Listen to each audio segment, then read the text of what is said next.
위에서 선생님이 두 가지 이론에 대한 설명과 그 이론이 설명을 하다 보면 세상을 바라보는 그 방법과 그리고 인식하는 방법과 그 인식된 실체들에 대한 이해가 서로 다르다는 것을 알 수 있었습니다.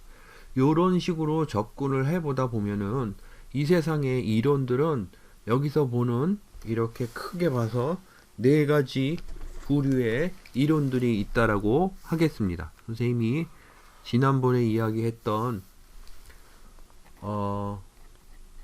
좀 전에 이야기했던 그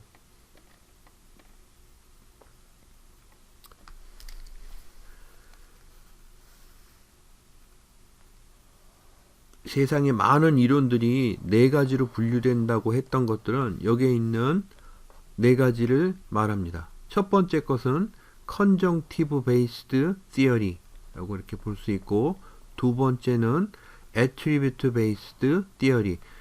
attribute는 특성이라는 이야기입니다. 그리고 세 번째 situation based theory. 네 번째는 enacted based theory. 이렇게 네 가지가 있다라고 이야기하겠습니다. 이 네 가지는 그냥 어떤 책에도 없고 선생님이 그냥 이름을 갖다 붙인 거기 때문에 다른 데서는 나와 있지 않은 이야기입니다. 그런데 요거에 대해서 하나하나씩 이렇게 설명을 해보도록 하겠습니다. 우선 이 네 가지 종류에 대해서 설명하기 전에 나중에 또 따로 설명하겠지만은 처음에 여기 보시는 두 가지 있죠, 그죠? 여기 두 개. 요 두 가지는 선생님이 지난번에 설명했던 이전에 설명했던 과학적 지식 탐구와 과학적 지식 탐구와 많은 관련이 있습니다. 그리고 여기 세 번째 것은 여러분들 좀 생소할 수도 있고 그리고 잘 마음에 안 닿아올 수 있는데 요거는 약간 그 사회적 구성은 만든다는 뜻입니다. 그죠? 만든다 해서 construct라고 하죠. 그죠? construct라고 하는데 그런 것과 관련이 있습니다. 네 번째 것은 선생님이 이 시간에 자세히 설명은 안 할 텐데 위에 있는 1과 2의 단점 그리고 요거와 반대로 3의 단점 이런 것들을 극복하기 위해서 대안으로 제시된 그런 종류의 이론이라고 하겠습니다. 대표적인 사람으로 영국의 앤토니 기든스라는 사람이 주창한 이론입니다. 네. 우선 그렇게 이야기를 하고 우선 첫 번째 접합 중심적 접근에 대해서 이야기를 해보겠습니다. 이 접합 중심적 접근에 대해서 이야기하기 전에 우리가 사회를 연구한다. 그리고 사회에 있는 구성원인 사람을 연구한다. 라고 했을 적에 그 연구하는 것을 크게 보면 선생님이 이런 식으로 그릴 수가 있어요.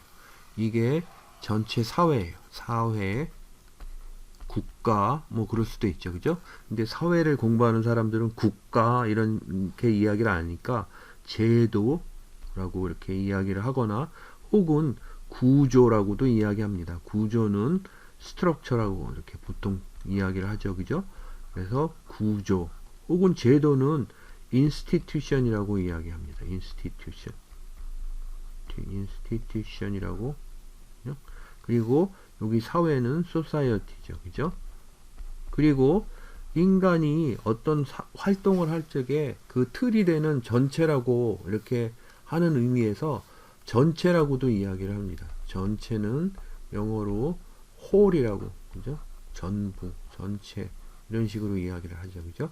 이 안에는 이렇게 개인이 존재를 합니다. 그죠? 그리고 사회적인 행위를 이 개인들이 주고받습니다. 이런 식으로 주고받습니다. 그래서 여기 있는 하나는 개인을 의미를 하고 개인 간의 사회적인 행위, 요거는 커뮤니케이션 혹은 소셜 인터액션, 그죠? 인터액션이라고 이야기를 할 수 있겠죠. 그죠? 혹은 소셜 액티비티라고도 이렇게 부를 수 있습니다.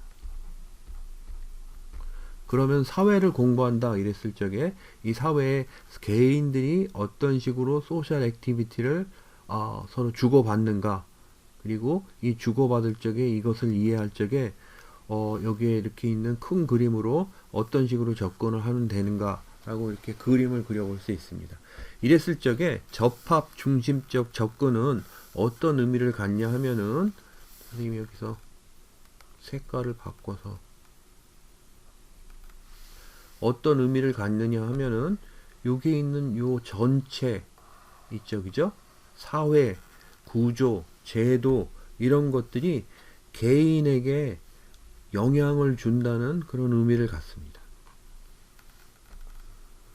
개인에게, 이 개인이 부지불식간에 어떻게 행위를 하라, 어떻게 행동을 해야 된다라는 영향을 줌으로써 이 개인들이 그거에 따라서 행동을 한다는 식의 주장이 많습니다. 그렇게 하는 이유는 여기에 있는 이 사회 전체가 어떤 일종의 룰을, 그죠? 혹은 일종의 어떤 법, 영향력을, 그죠? 인플루언스, 영향력을 개인에게 미치기 때문에 그렇다고 생각을 합니다. 가령 여러분들, 우리가 흔하게 이런 어떤 이론적인 접근 말고 흔하게 얘기할 적에 여기 교재에 있는 것처럼 죄인이 미운가, 사람을 그렇게 만든 제도가 밉지, 이런 건 뭐예요? 제도가 개인이 그렇게 하도록 했기 때문에 제도가 비난을 어느 정도는 받아야 된다, 그런 뜻으로 이야기할 수 있죠. 그죠? 그러니까 사회가 시켰다, 이렇게 이야기하는 거죠. 그죠? 그래서 이런 류의 이론, 주장들을 묶어서 컨정티브 베이스드 어프로치라고 이야기를 합니다. 대표적인 예로 여기에 보는 것처럼 기능주의가 첫 번째 예라고 할 수 있습니다. 기능주의는 펑셔널리즘이라고 하는데, 펑셔널리즘이 주장하는 것은 사회의 각 부분이, 이게 개인이긴 하지만 개인이 뭉쳐서 이게 한 기관, 한 조직, 한 사회, 그렇게 나눌 수 있죠, 그죠? 한 회사, 이렇게 나눌 수도 있고요, 그죠? 각 요 사회의 어떤 부분이 고유의 기능을 가지고 있다고 보는 겁니다. 근데 이 고유의 기능은 전체, 여기 우리가 생물에 비유해서 보면 나무, 이런, 그죠? 유기체 있죠, 그죠? 나무, 유기체가 잘 자라고 문제가 없도록 하기 위해서 작용을 한다는 것이죠, 그죠?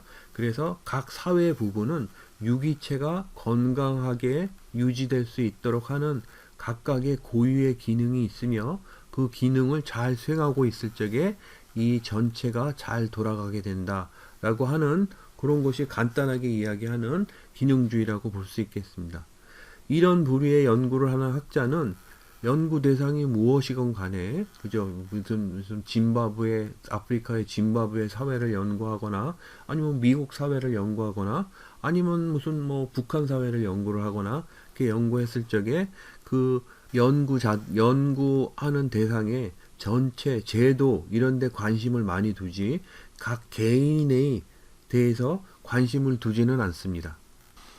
또 다른 예를 들자면은 여기 있는 구조주의도 그런 류의 이론 중에 하나입니다. 구조주의는 처음에 시작할 적에 언어학 혹은 인류학 연구하는 학자들 사이에 유행했던 하나의 사조라고 볼 수 있는데, 구조가 개체의 행위를 지배한다는 내용이 큰 틀입니다. 근데 이거 너무 단순하니까 조금 더 설명을 해보겠습니다. 이 주장을 처음 한 사람은 레비 스트라우스라고 하는 사람인데, 그 사람은 문화, 인류학 이런 데 관심이 있었던 사람이에요.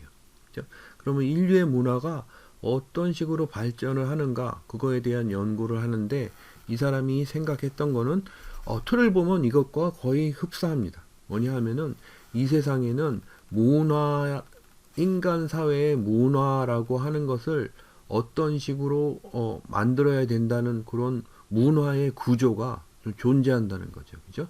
그 큰 틀이 존재해서 그 틀이 각 나라의 문화 발전에 이렇게 영향을 미친다는 겁니다. 영향을 미치기 때문에 각 나라의 문화를 개별적으로 이렇게 연구하는 것보다 전체적으로 어떤 것들의 공통점이 있고 공통점보다는 그 큰 영향력이 일반적으로 어떤 것들이 있는가 이렇게 아는 것이 그 인간 사회에 일어나는 문화, 문명 이런 것들을 공부하는데 도움을 많이 준다는 게 이 이론의 요지입니다. 요거를 조금 더 단계가 낮은 예를 들자면은 선생님이 여기다 적었는데 우리나라가 있어요. 그죠? 우리나라에 설화, 신화 혹은 이야기가 있습니다. 그 중에 대표적인 게 콩쥐 팥쥐 이렇게 있죠. 그죠? 요게 콩쥐 팥쥐 이야기는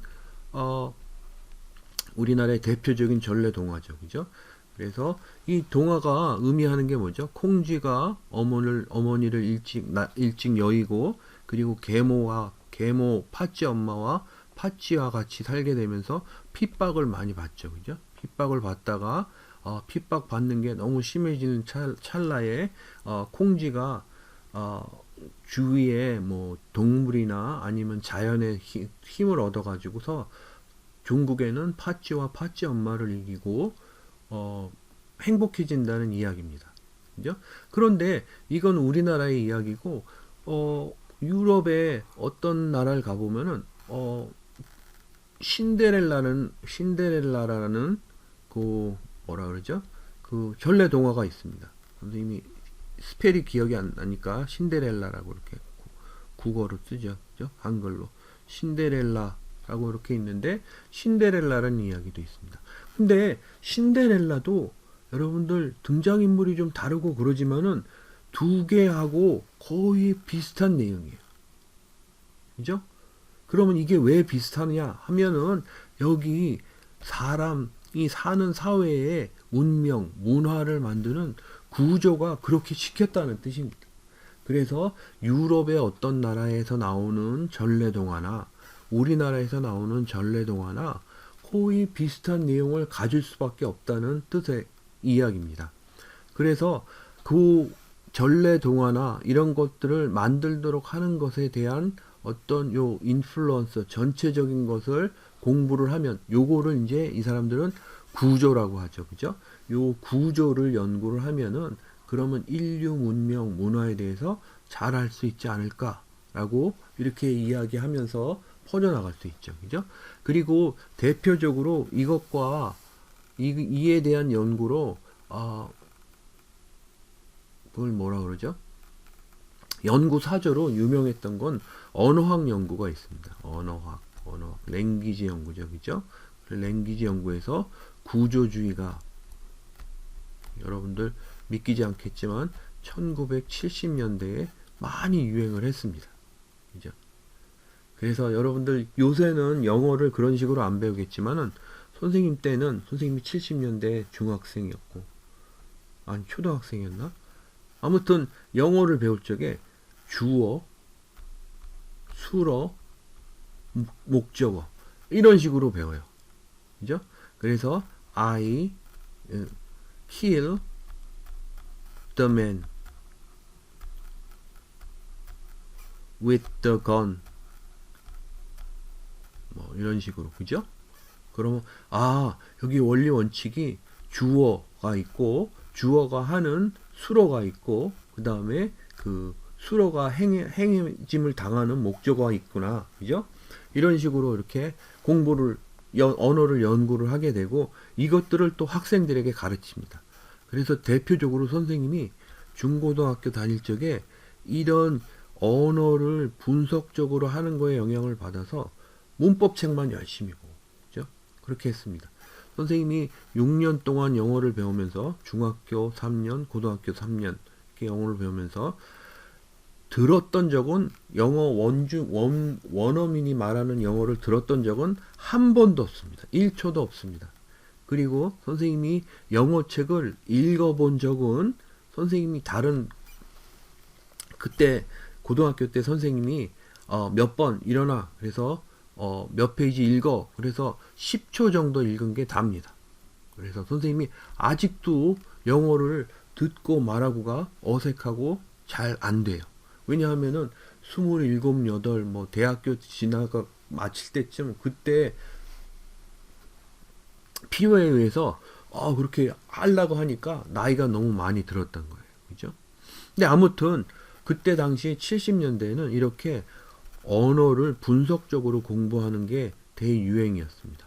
이렇게 공부를 하다 보면 짐바브웨 언어나 미국 언어나 국어, 우리나라 언어나 이런 것들의 공통적인 어떤 것들을 알게 돼서 인류 언어에 대해서 알 수 있지 않을까라고 이런 식으로 생각했던 것들이죠. 그죠? 그러니까 이것도 또 똑같이 언어의 구조가 각 나라나 문화의 언어에 영향을 미친다라고 이렇게 볼 수 있는 거죠.